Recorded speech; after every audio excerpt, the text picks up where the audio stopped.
It is my great pleasure to welcome the Rev Rosalie Norman-McNaney with us today, who comes from the Interfaith United and the American Baptist tradition. Rev Rosalie, we're talking today about letting go of worry and fear during the dark night of the soul. Thank you so much for speaking with us today. Good morning. I had a chance to greet most of you, and we all have I've given you a index card and an envelope. So before we begin, and thank you for this wonderful service in the beginning, and thank you, Beth, for inviting me, and for Larry inviting me, and for all of you to see you again, and hearing Diana and music, and greeting all of you. And so, as we begin, take a few moments, because I have to check. I want to make sure that I'm not the only one here with some worry going on in my life, or fear or anxiety. Now, any chance, anybody out there? Okay, I'm in the right place. Okay, I just wanted to be sure. So let's take a moment, and I want you to just be still within yourself for a moment, experience, expand your abdomen. We're going to do a meditation at the end. You could lower your gaze or close your eyes. Fill your full body with your breath of life, and then slowly exhale.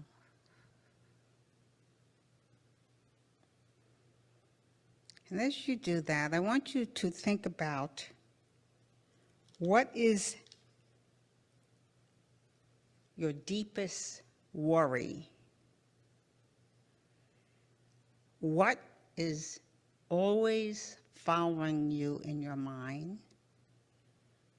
And then what is your deepest fear? So two things. Take a moment, write them down so that you legibly, this is only for you. Take that moment, write it on that index card that I gave you, and put the date. When done, please put it within the envelope to be opened at another time. One thing or two things? One is, what is the worry that follows you? And the other, what is your deepest fear? As a result of that worry, or they may be separate.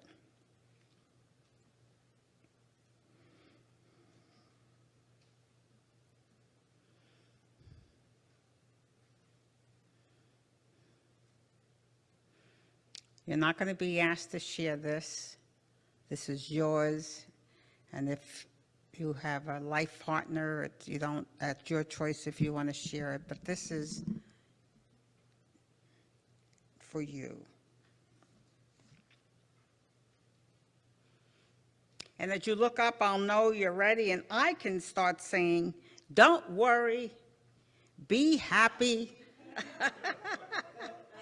Bob Marley, reminding us, which fits perfectly with the scripture I chose to get today. I'm grateful that as interfaith, we can hear each other's differences in our faith, our beliefs, and we can respect everybody. So coming from a Christian faith,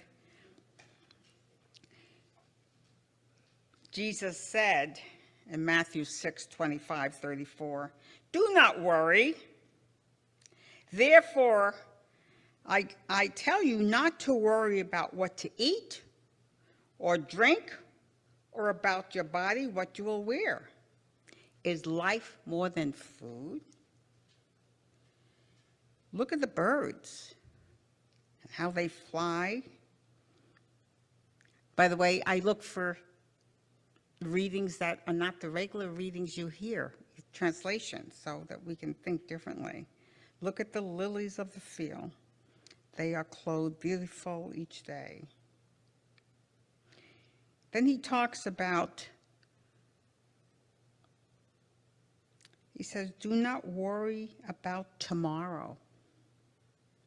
Each day has enough worry of its own.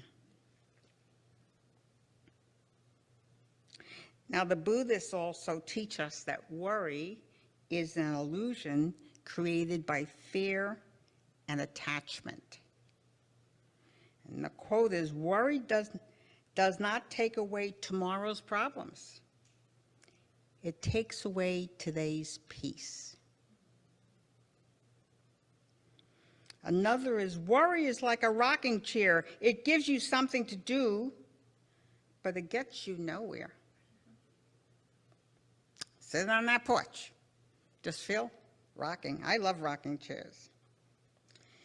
In the Torah, we have David many times saying, oh God, why have you forsaken me and left me to my enemies?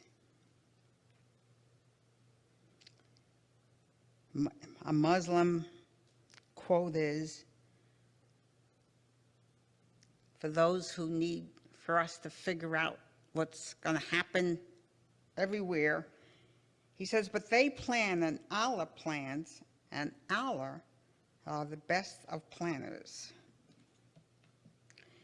So as we've established that as we're living under this dome of pressure, it does feel like a pressure cooker at some time within our culture. You know, the storms, the rains, tragedy, loss.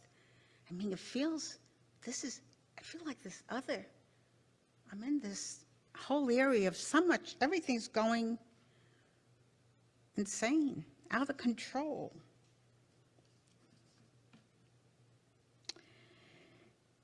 And I want to say, okay,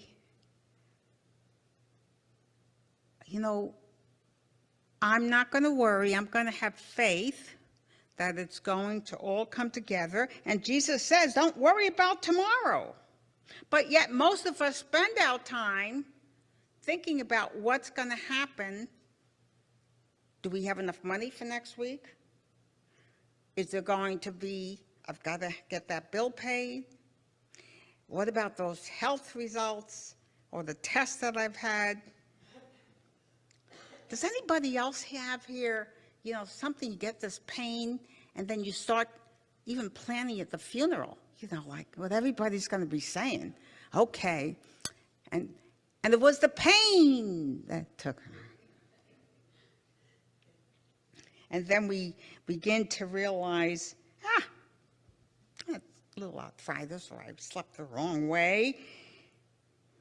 But it's so easy for us to get into our heads, not be in the present, and to be focused on what is wrong, and to believe the lie, the anxiety, when they talk about in 12 steps that fear is false evidence appearing real.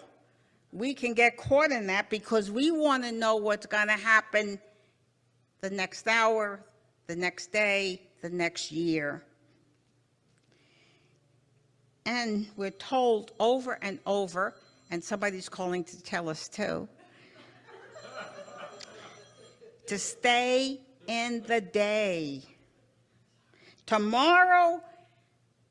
Today has enough problems. There's no reason to go there and deal with that. And as we look at the statistics of the number of young people who are dealing with mental health concerns, as well as older people, and there's in between, so don't feel anybody safe here. Older people who are dealing with loneliness, isolation, food insecurity, and that can fit with anyone, this anxiety that comes up. And I thought I should tell you about what we call the dark night of the soul. How many of you have heard about that?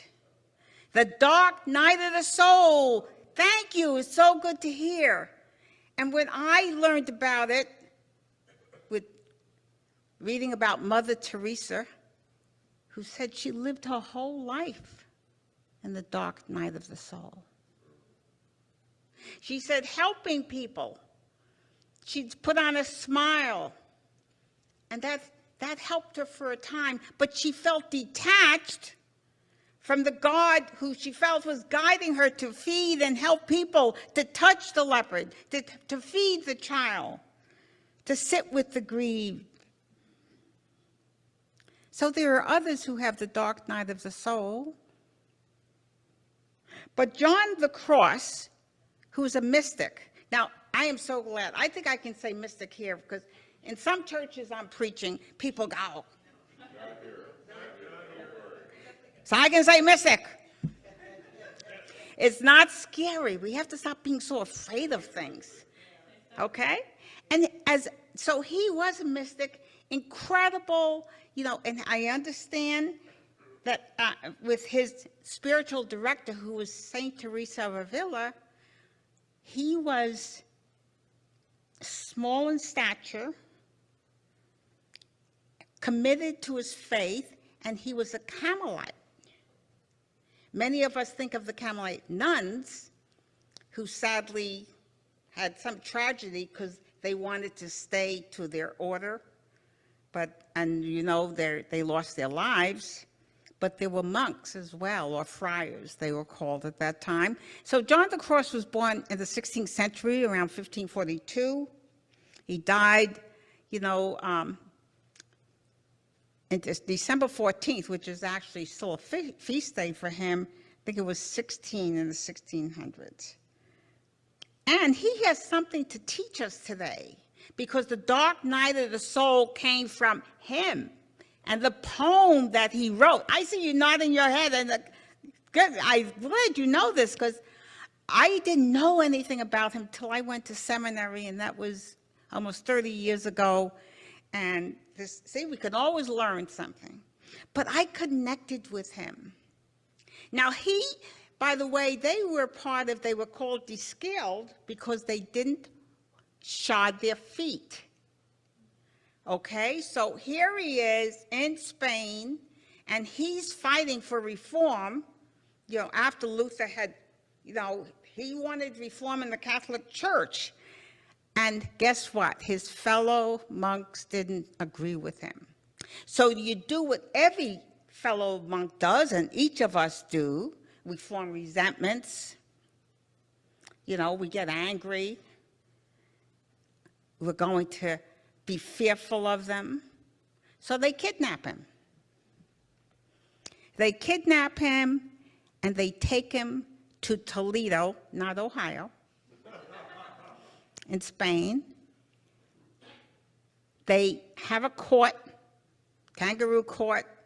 He's guilty. And then they lock him in a 6-by-10 room of darkness, like a closet, for 9 months. They didn't say it was going to be 9 months, but it worked out. He figured it out by 9 months how to get out of there, okay? But the plan was, I'm a Christian, I love Christ, I love God, I know in my ministry, that's what I'm called to do. In my hospice chaplaincy, I'm called to serve.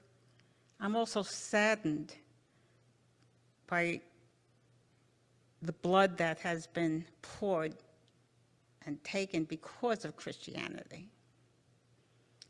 It's not perfect, and yet I know my truth.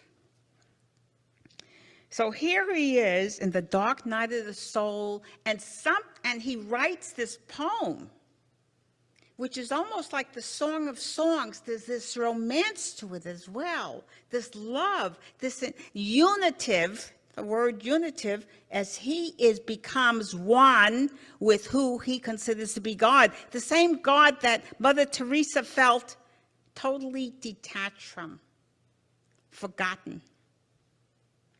The same one that we may feel, or the divine. Let's use the divine, because you may all have different words for what that is. And that's why I like 12-step programs where they say higher power, and that higher power could be that chair. It could be the group. But we know that we're not here by accident, and there's something bigger than us. Whatever word you want to use, and I'm thankful we can do that. So John the Cross, during that time, he was riddled with worry, just as us, riddled with fear. And if we think, whatever what you may have written on yours, I've gone through the dark night of the soul. I had a stroke at age 49. I had just mailed my application. Those were the days you went to the mailbox. For seminary. I worked in Boston. And I remember I was driving the van that day, too, to take people back to Worcester. This gets worse. And I dropped this in, and guess what? I get home, and my husband says, "What's going on?" And I'm like in a tunnel, the dark night of the soul. I had a right side CBA. A year of dark night of the soul, rehab. I may have mentioned it, learning to speak again without changing my New York accent. All those things. We still had to say coffee. I was in Massachusetts, but I said, I got to say coffee. So the thing is, we all have, if we look back, we've all had this dark night of the soul, but it's a spiritual. This is different. It's a spiritual concern. And I believe everything's a spiritual concern. I want to really distinguish between, this is not depression. It's not a mental health issue, because that's clinical. But this is really when we're questioning, who are we? Why am I here? Is there a divine? Is there a God? Is it he or she, whoever it is? What is my relationship to everybody else? And John the Cross was able to come out and say that he felt this purification and this relationship, and he felt that he had found who he was. He let go of what he needed. I suspect what he went in wanting to have done within his order was totally changed, because he wasn't listening to what had to be his way. It wasn't, it has to be my way. And right now, I really feel it's part of us figuring out who we are so that we can have a difference in justice. We can have a difference in and watching the pain of children, whether it's Gaza or Sudan. We're not talking about Sudan. There are kids going without food. There are people dying. We have to figure out, last time I talked about being the light in the world.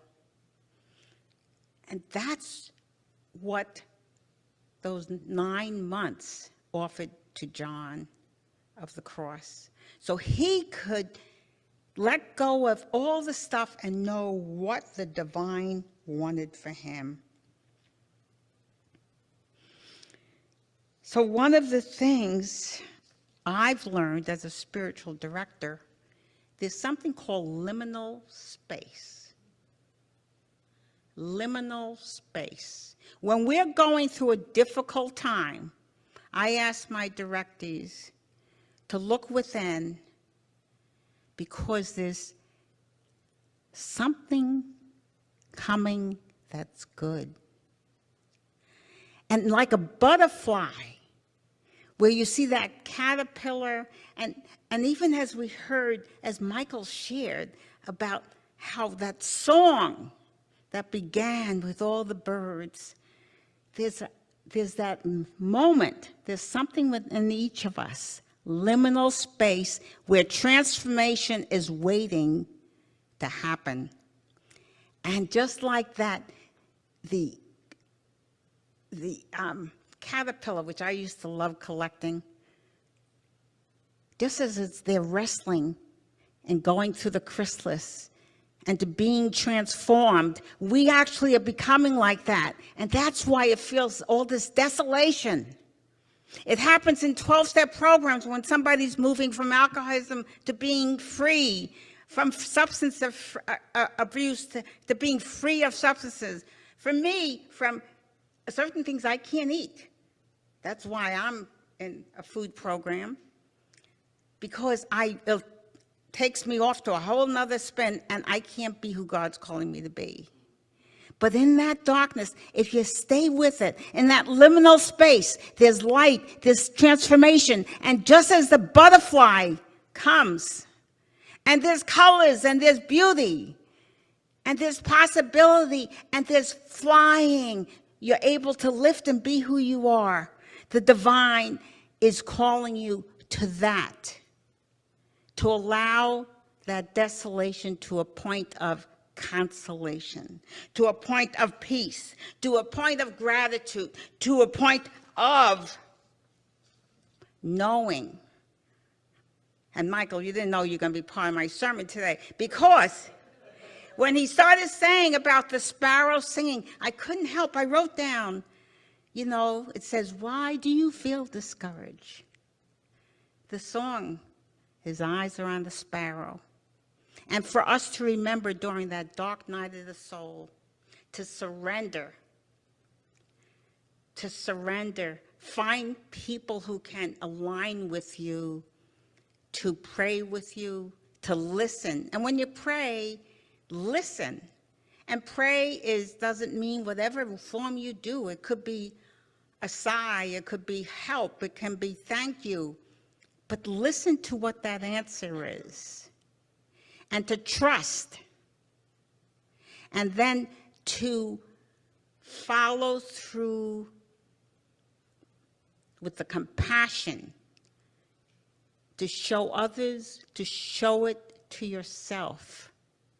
Have that empathy and compassion for you, rather than saying, I shouldn't be feeling this way. I don't want to go through this. Allow that love to be there. So as we do this, I ask you to write on a card your worst fear. So just hold them there, but I invite you to close your eyes for a moment. Be present. Focus on your breath and begin to get that rhythm of expanding your abdomen, the breath that was given you at birth. And just exhale, fill your abdomen again, fill your being with this light. Let the light just come in and just fill you, your breath. Again, exhale. And now I want you to see yourself in your mind's eye in a place where it's open. In contrast to whatever you may be feeling, there's an openness, there's a beauty, there's everything that supports and nurtures your soul. It may be this beautiful sky of openness. It may be the flowers. It may be the birds. It may be the sparrow saying, why do you feel discouraged?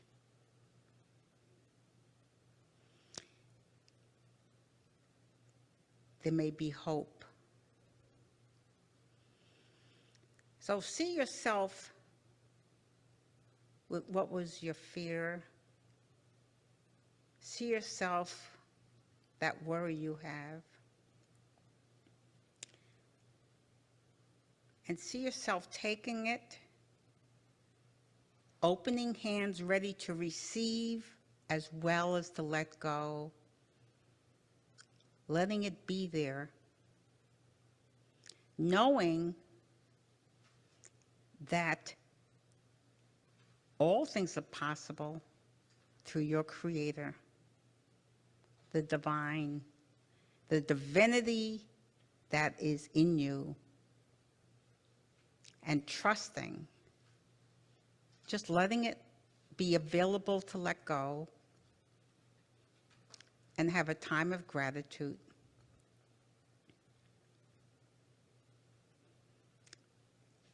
And how do you, what's happening? Look and notice what's happening to that worry and fear, just loosening it up. Let it not have that same hold over you, because you are willing to surrender it. Rather than building our own prisons in our own way, as John the Cross was in it, we create our own. So open the doors, open those hands, at least to loosen it up so you can begin to see that it has no power over you.